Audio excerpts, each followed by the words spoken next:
Welcome to the Beliefs Bazaar. My name is Alex. Thank you for joining me. In this video, I will be discussing what I consider the top 5 biggest obstacles for progressives when engaging with conservatives.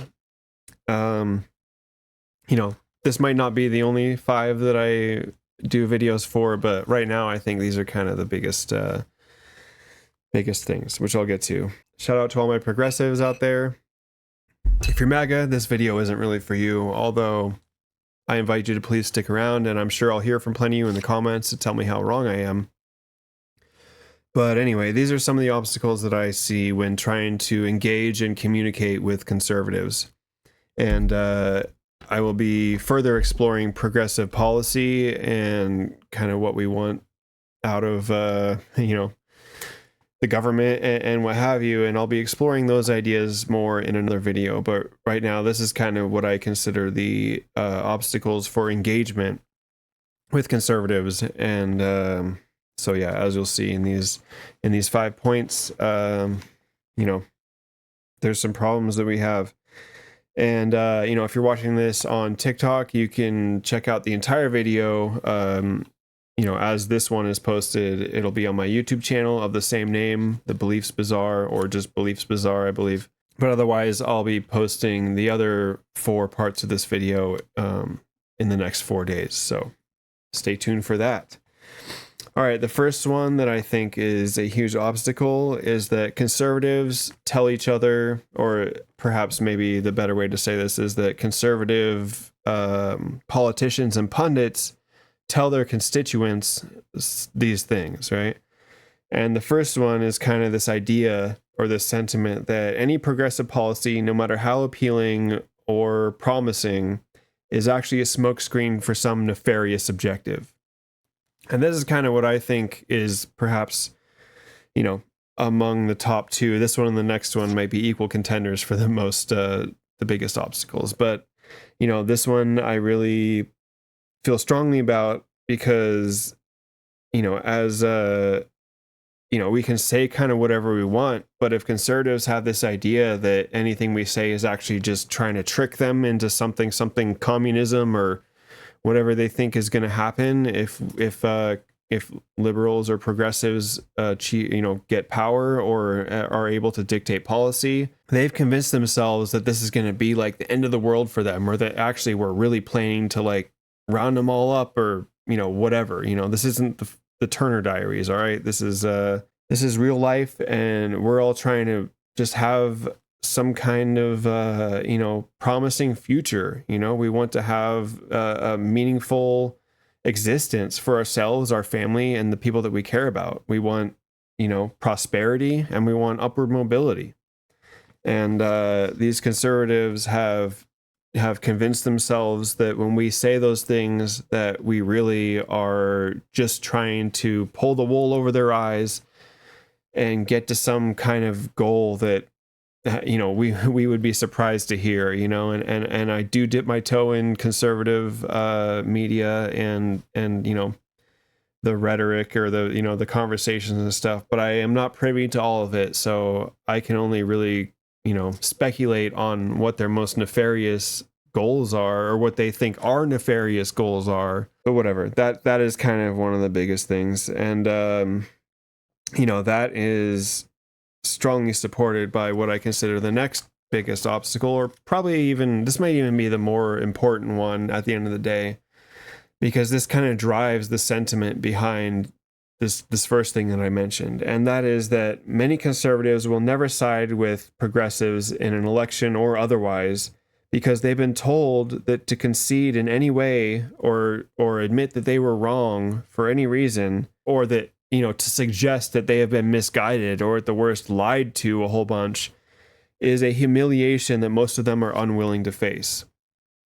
And I guess the way I might say that more succinctly is that to concede to progressives is to be humiliated. And whatever humiliation is, whether perceived or actual, it is something that many people are unwilling to face, because they believe that humiliation is the intention. They've been told that we're trying to somehow replace them or change the demographics so that they're no longer the dominant group or whatever, and that is somehow degrading. And our intention is to make them lower on the ladder of society or whatever, as if that isn't just a straight up admission that they perceive themselves as higher on the ladder, or more deserving of status, and that to lose that status is to be humiliated and is the worst thing that could possibly happen to you, save for death. But maybe even death is to die with dignity rather than face the rest of your life in humiliation is more desirable. And so if you can convince a bunch of people that, seeing equity in society is a humiliation, then you have really got a whole group of people that is, now in the mode of seeking revenge for this humiliation that they perceive that they've been subjected to. And, perhaps, and I'm not saying that they're not, correct in some of these aspects, like lowering of status, for example. Like if your group, in this case, white men mostly, but if your group occupies the top 3 steps on the ladder of societal, stratification, if you will, and the second and third seat are, some other group achieves the second and third spot, even though you still have the first spot in society, it will feel like a loss because you now no longer dominate the entire upper echelons of our stratosphere or whatever, getting lost in vocabulary. But you know what I'm saying, though. It's this status that they feel they have are exalted to this superiority or whatever. If they now are now lowered to the status of equal with people that they formerly thought were inferior, that is technically a loss. It'll definitely feel like a loss. So, that is what some of these people are feeling right now. They think that, they're feeling this loss of status, but they're not actually being lowered to any kind of low, they're not being lowered to what they used to think of other people. It's just that they're not the highest and noticeably the highest, and they might have to give space to some other people that they thought were inferior to them. And, this possibility of humiliation, I think, is a key factor into my next point, which is that, most conservatives are fully bought into the fake news narrative. And by that, I mean that they believe all the right wing and Trump, and they believe Trump and all the right wing, state media, Fox News, Daily Wire, these other places that are just basically propaganda machines for the conservative right. I mean, honestly, it's ironic that these conservatives literally believe everything that is said on Fox News or these other conservative, outlets on YouTube or what have you. They believe everything that is said on there. Meanwhile, saying that everything that's said on a liberal or progressive outlets are lies and can't be trusted. Meanwhile, they more or less without question believe in everything that is told to them under the guise of conservative media. And it worries me that they're not motivated or even capable of fact checking these things. And even if they were, they've been trained so thoroughly that anything that disagrees with their preconceived notion about what's supposed to happen or what's supposed to be explained to them or what's supposed to be the takeaway from any of these news stories or events that happen in the world, they just believe everything that's told to them. And if anything disagrees with their preconceived notion, they dismiss that as fake news. Imagine the power you could wield if you could convince people that follow you that everything that disagrees with you is fake.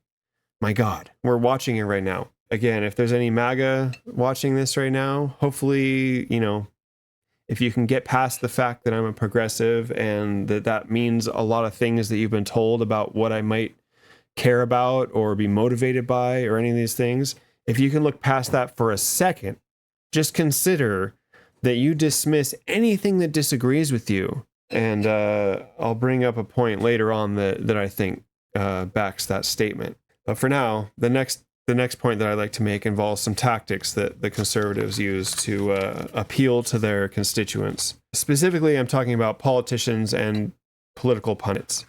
Because honestly, I don't think that a lot of people that are, part of MAGA that follow these leaders on the right, I don't think they give this a lot of thought, honestly, because, they might think they do. Spending time, thinking about something in a way that will allow you to, come up with a better argument, excuse me, come up with a better argument to support your own thoughts is not really what critical thinking is. That's just coming up with better ways to justify the way you feel about something.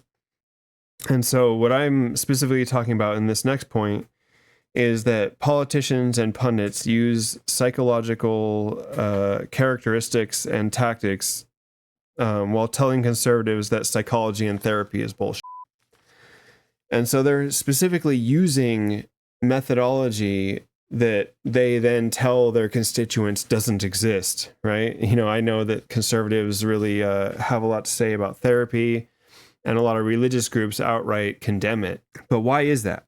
In my own experience, and I think most therapists would tell you, is that a lot of goals in therapy are essentially to rid yourself of self-limiting ideas, or, the stories that we tell about ourselves that prevent us from growing or, allowing ourselves to develop as a person, if you've ever told yourself, oh, I'm really bad at this, or I'm just not good at that, or, oh, I'm always late to stuff, those are kind of self-defeating ideas when you tell yourself that you're only capable of so much.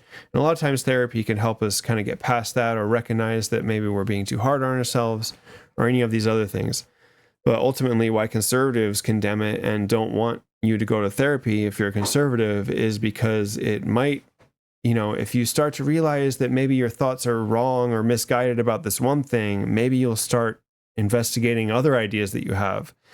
And if you've told yourself a story about the way you should be, or your relationship to the world or the other people in it, and you start realizing that that's just a story that helps, that someone else told you to kind of help guide your behavior in a certain direction. If you start thinking about that, you might start thinking about how you've been misled in other areas. And that is the worst thing that any conservative can have happen to them, because then the spell might be broken and they might just realize that their whole life has been a lie. But, maybe not. Maybe I'm just wrong. There's a couple of these tactics that I specifically think about when kind of listening to people online and hearing pundits talk and stuff. The first one is probably you may have heard of. It's called confirmation bias. And that, I think, is a pretty, I know conservatives like to throw around these phrases as well, to be like, liberals do this, or, progressives do this, that, and the other thing. But really, that's just kind of a deflection, a good way to kind of keep people from thinking about themselves. Because if this is a bad thing and those other people do it, I definitely don't do it, and I definitely wouldn't want to consider that I have been misled or any of these other things. So I'm just going to believe that other people are actually wrong, because that's a lot easier. But anyway, confirmation bias, if you're not familiar already, is the, predisposition of people to believe something that confirms their already held beliefs or ideas, rather than challenge them in any meaningful way. So, I didn't have any ready examples written down for this, but, you can probably imagine, and I definitely suggest Googling that, and Google will be able to give you better examples than I could off the top of my head right now, so I'm not going to do that. The next tactic, or characteristic, if you will, psychological characteristic that I think is used a lot on the right, whether or not they will articulate that this is in fact, I don't even know if some of these people even understand what they're doing, but they're definitely doing it. And that is a thing called identity protective cognition. Identity protective cognition refers to the tendency for individuals to process information in a way that protects their existing beliefs and cultural identity, especially when those beliefs are challenged by new information. I again suggest you look this up because it will give you some better examples than I actually probably won't give you any examples, but I'm going to read again from this description. But I definitely suggest looking up any term that I use that you're not familiar with and reading either the Wikipedia or other articles about it. Anyway, the paragraph continues. This can lead to selectively accepting or rejecting information based on how it aligns with their values or group affiliation, rather than solely on the objective validity of the information itself. And so, this is in psychological terms, this is under the category of motivational reasoning. And it typically just, as it suggests, people are reluctant to believe information that will, I guess, reflect poorly on their idea of themselves. So kind of the short version of the way I like to explain this is that if you hear some information that's going to make you feel like a complete idiot, you're less likely to believe that information right away. And, it might be harder to convince someone that they're wrong about something if that something will then reflect poorly on who they think they are, or their identity is like, maybe I'm a conservative Christian. And if I were to receive any information that makes me question whether God exists or not, I might be more likely to reject that information because it might, disrupt my perception of self. So anyway, I don't need to dwell on that too long. I think you kind of get the idea. If not, please look up these terms and, you'll get a better explanation than I can give right now. All right, and moving on to my last point in this 5-point thing. If you're MAGA and you're still watching, thank you. I appreciate your time. I don't know if you're just like hate watching this or if you're actually listening to what I'm saying. But either way, I appreciate your time, and I'm sure I'll hear from y'all how wrong I am in the comments. But these are things that seriously concern me, and I'm worried about it, and I'm worried that essentially that we're incompatible with some people out there. Cheers to all of you out there. My last point that I'd like to make in the 5 obstacles that progressives have to interacting with conservatives. I don't know if I'd say this is necessarily an obstacle rather than just kind of a suggestion, if you will. And, I suppose this can be an obstacle because it can be very draining to engage with someone who is just a, not an honest interaction,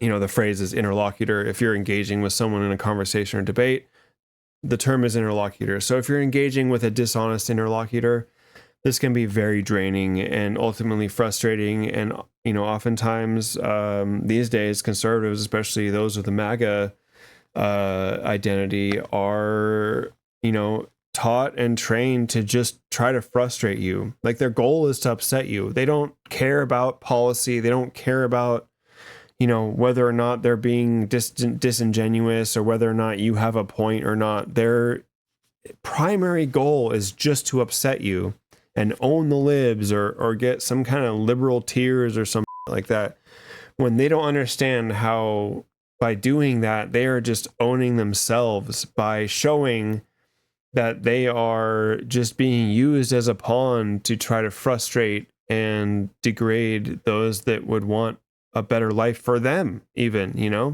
and they've been told everything they care about we want to destroy or some such thing, as if that's even realistic. I mean, just, I don't know. I'm going to get lost in the weeds there about how upset I am about what these people believe. But, I guess, so my final point is just carefully choose how to spend your energy.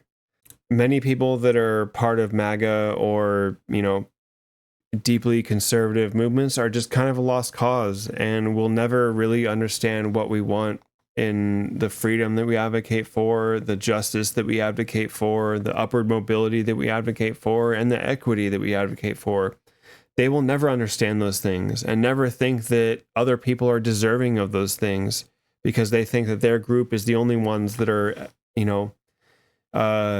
should be elevated to any kind of superiority, where the rest of us just think that we should all have the opportunity to do, whatever we want with our lives and just prosper and, create a meaningful life for ourselves and our family.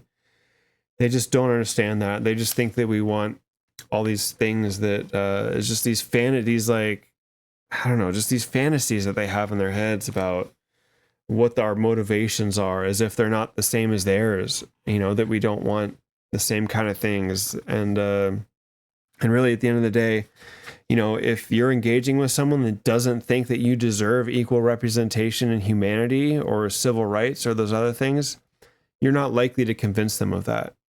So I guess my point here would be to just conserve your energy and spend it wisely, because your energy is better spent, like I said, achieving the goals that we hope for, prosperity for ourselves and our family and stuff, than it is to try to convince someone that believes that you are less of a human than them that we should have equal things. That's just not going to happen. Okay, these people are kind of a lost cause. And, what we should do about that, other people might, have more harsh things to say about what we should do about it. But as far as I'm concerned, at this point, I think it's best just to engage with people that you're going to have meaningful interactions with. And hopefully those people will come around and maybe they'll realize that the things that they've been told about progressives or, liberals or, they might realize that those things are complete nonsense and that they're actually on the side of the people that want to take away your rights and, whatever. I mean, the real bummer is that these people are willing to have less so that others that they don't like will suffer, and they're willing to put up with a lot. Yeah, I guess, like I said, many are just kind of a lost cause, and we shouldn't try to engage with them as much as we should try to, engage with people that have not really engaged with politics very much, or maybe are just coming of age to, to vote or whatever, and are learning about the ways of the world. Like, our energy is better spent in, educating people that are new to politics than it is trying to turn the minds of people that are already so callous in their mindset that they're unwilling to even acknowledge other people's humanity, right? That's kind of past the point of no return for me. If you're unwilling to acknowledge the humanity in any person that you engage with, I mean, what can we really do about that? Except for try to attain a position where those people are not as influential, right? Yeah, I'll get to that in other videos. I'm going to create a progressive politics series next after this one. So if you've engaged with me so far, I really appreciate it, and I'll be continuing to talk about my perspective about politics and maybe some ideas that would be novel to Democratic candidates and stuff. So, I'll be doing that. This next set of videos will be covering that. Yeah, are conservatives or MAGA irredeemable? I don't know. Are they brainwashed? I think most certainly. Not all of them, of course. I'm hesitant to make such broad generalizations, but there was a poll recently, and I'm making this video in late August of 2025, and within the last couple of weeks there was a poll, and anyone who's been on the internet, so if you're watching this video, I would be shocked if you've not heard about the Epstein files or Jeffrey Epstein or the possibilities of that case. And I do have a video about my thoughts about what we might expect from the Epstein files that I posted a few days ago. So, maybe check that out. But there was a poll recently done that asked Republicans, or I guess it asked people, but specifically Republicans that answered this. It asked people, would you still support Trump if he was implicated in Jeffrey Epstein's crimes? That's not just to say that he was in the files or an associate of Jeffrey Epstein or seen in hundreds of pictures with him or hanging out with him at his mansion or having him over to Mar-a-Lago, which we all know has happened. This is a poll specifically saying is if Trump is implicated in his crimes, in Jeffrey Epstein's crimes. So a willing participant or however you want to frame that, that 50% of Republican respondents to this poll said that they would still support him. So that shows me that there's nothing that will turn these people away from supporting Trump or MAGA or anything. And to me, that is true brainwashing, because these are the same people that were screaming and crying and whining about Biden or Obama or whoever being in these files or connected to Epstein or Clinton or whoever. As a progressive, I don't care who's in the files. If they're associated with this guy in any way, get rid of them. We don't need them. That's something else that conservatives don't understand, is that we're not just standing by these people. We're standing by ideals rather than people. And they are all in the cult of Trump or the cult of MAGA or however you want to say it, such that, at least half of them would not lose their support if he was a, like confirmed pedophile, confirmed engaging in child sex trafficking. They don't care. They just want people that they don't like to suffer. And that to me is the biggest obstacle that we face, is that these people actually don't even really care. They don't really have any morals, or at least not any meaningful ones when it comes down to it. They just want the people that they have been told humiliated them to suffer. And to me, those people are truly lost. So, if you're MAGA and you're still watching this, consider the fact that you still support a man who is by all means at least associated with a guy who is a known sex trafficker of children. Okay? And that's not enough for you. You're wondering if maybe that didn't happen, or maybe there's an innocent way to look at this. Or, his buddy Elon Musk, who helped him win this election with his funding and stuff, doing a couple of Zig Heils after winning the election, as if those are not Zig Heils. And you all are defending them as if that might not have been the thing that we all know it was. I mean, come on, what are we even doing here? What are we talking about? I really don't understand this. And, most of the people that start defending these things or are part of MAGA and say like, oh, well, yeah, these things are actually bad, but the Democrats are worse, or these other people are worse, or they're going to do this, they're going to come for us, or they're going to burn everything we care about or whatever. Are you fucking serious? Like, where did you come up with these ideas? You've convinced yourself that all of the things that you say you don't like that are happening from the people that you support are doing the things that you say you don't like. But actually, when it comes down to it, you're willing to dismiss that because you think that the other people are worse. And I actually don't believe that you think the other people are worse. I think that everyone that is MAGA and supportive of this, I have a hard time believing that they actually think that, that Trump isn't guilty of these things. I have a hard time believing that. I think they don't care. They just want the people that they don't like to suffer or to go away or to not see them anymore. And they actually don't care who they have to align with or what kind of really piece of person they have to, vote for to get into office, just so they can get rid of these people that have humiliated them, or that they have perceived humiliated them. It's really kind of fucking sad. And, that is the obstacles that we as progressives or, liberals, however you want to however you want to describe liberal these days. But, myself and other progressives, as is in the name, we want to progress to a more equitable society.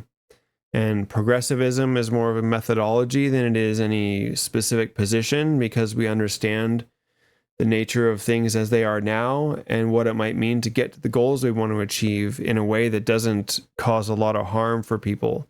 So at the end of the day, progressivism is a methodology more than it is an end goal, where the goal in our case might be democratic socialism. And I'll explain what that means more in my next series of videos, where I talk about progressive politics and the ideals that we would like to see come to fruition in our government and in our society. So thank you for watching this video, and please like and subscribe if you'd like to continue with me on the journey of understanding how beliefs mold our society and how we might engage with those that think differently from us in a way that leads to greater compatibility. So thanks again. Appreciate you very much.